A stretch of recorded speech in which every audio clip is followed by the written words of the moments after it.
Hola, bienvenidos a este programa de Aranjuez Aprende, Actúa y Protege, un espacio para tratar temáticas ambientales, producido por la Pupila Comunicaciones. El día de hoy estaremos con la experta Natalia Uribe. Ella es bióloga y estaremos tratando el tema de arte y conservación en el territorio. Bienvenida, Natalia. Hola Salomé, muchas gracias por esta invitación que me haces a este espacio. No, gracias a ti. Bueno, Nati, para que entremos a contarle a nuestra comunidad cómo el arte y la conservación es importante en los territorios y cómo se vincula el arte y la conservación como tal. Bueno, entonces comenzaré por contarte un poco qué es la conservación. La conservación es un área de la biología en donde se procura principalmente generar como las condiciones para que los ecosistemas puedan permanecer en el tiempo. Usualmente no lo pensamos en ecosistemas pristinos, en grandes reservas, áreas protegidas, pero entonces también es como mirar cómo dentro de esos contextos urbanos tenemos algunos territorios que tienen ciertas condiciones que le permiten a esa diversidad permanecer, pero al mismo tiempo también hay que ser conscientes de que nuestras prácticas sociales y culturales vinculadas a esa diversidad también merecen ser conservadas. Entonces ahí ya es donde viene la parte de su conexión con el arte. Si nosotros miramos la conservación dentro del concepto sistémico de la educación ambiental, nos damos cuenta que la educación ambiental vincula también todas las construcciones y creaciones que tenemos desde lo social. Y el arte es esa manera de vincularnos con las emociones, con las creaciones y con una manera más emotiva de ver esos entornos y de pensarnos desde esos lugares. Entonces, ¿qué mejor manera de decirle a un niño por qué es importante un árbol que llevarlo a descubrir las características que tiene esa especie a través del dibujo? O mostrarle las aves importantes a la comunidad generando un mural en un lugar de tránsito en donde las personas puedan ir y decir como, ay, es que este pájaro lo vi. Entonces, digamos que son esas vinculaciones a través de las canciones o a través del teatro en donde nos damos cuenta que podemos llegar a públicos mucho más amplios y conectar esos conceptos que a veces se manejan desde el lenguaje de los expertos con las comunidades generales. Tocas unos términos muy importantes que desde la educación ambiental, como lo dijiste, de la visión sistémica, lo social, lo cultural, lo ambiental. Acá se han venido apostando por estrategias que cada vez fortalezcan más esos conceptos y fortalezcan pues más las acciones educativas dentro del territorio.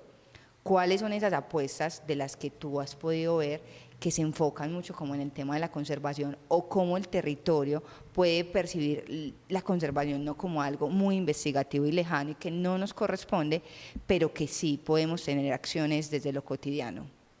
Bueno, yo creo que incluso el ejercicio de aprender a leer el territorio, cuáles son nuestras quebradas, cuáles son nuestros espacios verdes. La Comuna 4 tiene la fortuna de contar con lugares como la Universidad de Antioquia, el Jardín Botánico, el Parque Norte, el Parque Explora, muchos de los parques que están vinculados a los parques donde están las iglesias, estas zonas verdes que están aledañas a la quebrada. Entonces comenzar a identificar qué especies habitan esos territorios, qué horarios tienen esas aves, cómo podemos vincular nuestras dinámicas del ruido con ser conscientes como, bueno, es que las aves tienen un mayor pico de canto en tales horas, qué bueno que a esas horas no tengamos unos sonidos muy altos para permitir que ellas se puedan comunicar.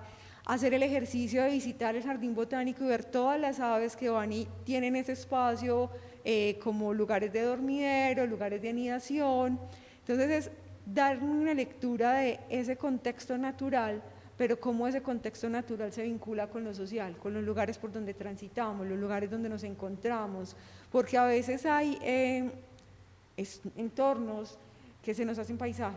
Entonces es aprender cómo ve este mango o esta ceiba que tenemos en tal lugar tiene floración en tal periodo, identificar como, no, es que la ceiba no la polinizan abejas, las polinizan murciélagos. Entonces cuando vemos la floración vemos mayor actividad en la noche y cómo de pronto también desde el mural, que en ocasiones uno también ve muchos murales, o desde la construcción de cantos con los niños, danzas, se vincula a eso, pues también se tiene el Centro Cultural Moravia, en donde uno ve que hay mucho trabajo de un reconocimiento histórico de la comuna y también esa vinculación con los procesos sociales.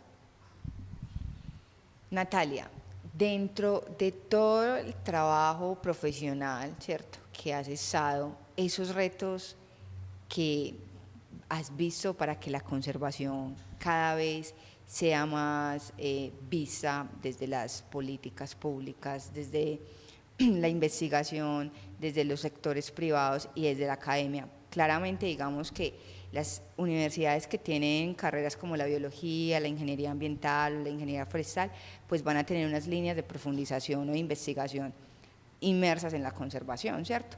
Pero esos otros escenarios donde de pronto la conservación no es tan latente, ¿cuáles son esos retos que tú has podido ver y cómo afrontarlos? Bueno, yo siento que una de las cosas importantes es darnos cuenta cuando pensamos en conservación que no conservamos algo que es externo, alejado, desvinculado de nuestra cotidianidad, porque a veces es como que, ay, sí, van a conservar el páramo, pero no asociamos el páramo con el agua que llega a la casa, no asociamos el Amazonas con la lluvia de Bogotá. Entonces es darnos cuenta que eso que parece un territorio aislado, que parece como, ay, pues ¿para qué vamos a conservar los bichos? Es que no, ojalá no existieran los zancudos. Es darnos cuenta que toda esa diversidad está interconectada y que cada vez que nos dicen que hay una especie en peligro de extinción, nosotros estamos más cerca de estar en ese mismo lugar. Porque de alguna manera desde esa mirada como desde arriba que le tenemos a la naturaleza, no nos damos cuenta cómo estamos íntimamente ligados con esos entornos, íntimamente ligados con los ambientes tanto dentro de las ciudades como externos, como la ciudad que nosotros vemos como un sistema cerrado realmente es un sistema abierto que todo el tiempo se está alimentando de otros territorios, se está alimentando de otras dinámicas y que el agua que llega aquí viene de territorios lejanos, que los alimentos que llegan también hacen unos recorridos, que las condiciones microclimáticas dependen de qué disponibilidad de zonas verdes tenemos. Se han hecho muchos estudios en donde puede incrementar 3-4 grados en lugares en donde no tenemos cobertura vegetal, pero cuando nos vamos a un pequeño parque urbano, nos damos cuenta que al hacer un estudio de ese microclima puede bajar 1-2 grados, que no es lo mismo cuando tenemos una sombra generada por una construcción artificial que cuando tenemos una sombra generada por una planta. Entonces es como darnos cuenta de cómo estamos todo el tiempo vinculados, que no es algo ajeno y que todo eso de lo que disfrutamos depende de la permanencia y del cuidado de entornos que a veces consideramos lejanos. Hablas de esos espacios verdes o esas áreas protegidas o esos espacios naturales. Medellín tiene varias reservas, ¿cierto? Y varias áreas protegidas. ¿Por qué la importancia de las reservas o de estas áreas protegidas dentro del territorio y cómo mostrarle a nuestra comunidad la importancia de cuidarlas, de conservarlas y de que también estamos conectadas con ellas? Bueno, tenemos que en el área metropolitana tenemos varias áreas protegidas en el contexto urbano que comenzó a ser una estrategia relativamente reciente en donde nos dimos cuenta que deben tener condiciones, o sea, son muy diferentes a las áreas de conservación en grandes dimensiones como los parques, porque son áreas mucho más pequeñas, algunas de ellas no tienen especies con ninguna categoría de amenaza, porque son especies que tienden a ser comunes o que dadas las dinámicas de arborización de las ciudades, tenemos incluso especies que son foráneas, que están dentro del territorio, que si bien no cumplen los mismos roles ecológicos, también nos están generando producción de oxígeno, muchas de estas sirven a la fauna que habita el territorio como abejas, mariposas, murciélagos, aves. Entonces se han vuelto como refugios dentro del contexto urbano para muchas especies. Incluso podemos ver que el Cerro Volador, que es un área regional, se han encontrado ahí zorrillos, se han encontrado, no zorrillos, zorro perro, en otras como que ese puede ser un puente porque en la Universidad de Antioquia hace poco se encontró una familia de zorro perro y uno dice, ¿cómo hacen para moverse? Muchos de ellos se mueven por nuestras quebradas en las horas de la noche y van buscando esos territorios en donde encuentran recursos que les posibilitan la permanencia. Digamos que a veces estamos habitando la ciudad de espaldas a la diversidad remanente, porque muchas de estas especies ya habitaban el territorio antes que nosotros y solo han permanecido aquellas que han logrado adaptarse a esas condiciones que hemos ido modificando, no solamente en cuanto a la disponibilidad de recursos, sino también al tema del sonido, porque a veces somos muy ajenos a cómo el ruido afecta a la diversidad local, y eso también dificulta los procesos de reproducción de muchas especies que se comunican de manera vocal. Entonces, ver cómo esos lugares se han hecho como pequeños refugios para muchas especies, no solamente locales, sino incluso migratorias, porque tenemos que nuestro territorio es visitado durante ciertos momentos del año por aves que vienen de Canadá, vienen de Estados Unidos y que se quedan acá una temporada, entonces que ahí logran encontrar alimentación y refugio. Listo, Nati. ¿Y cuáles son esos consejos que le damos a la comunidad, a las personas del común, para que se vinculen más con el tema de la conservación, con el cuidado de los recursos naturales, desde tu profesión y desde tu hacer? Bueno, yo creo que primero es como hay que conocer qué tenemos en el territorio. Como dicen por ahí, nadie cuida lo que no conoce. Entonces, irnos familiarizando con los árboles que tenemos en el parque. O sea, vamos a la iglesia, a ver qué árboles hay aquí.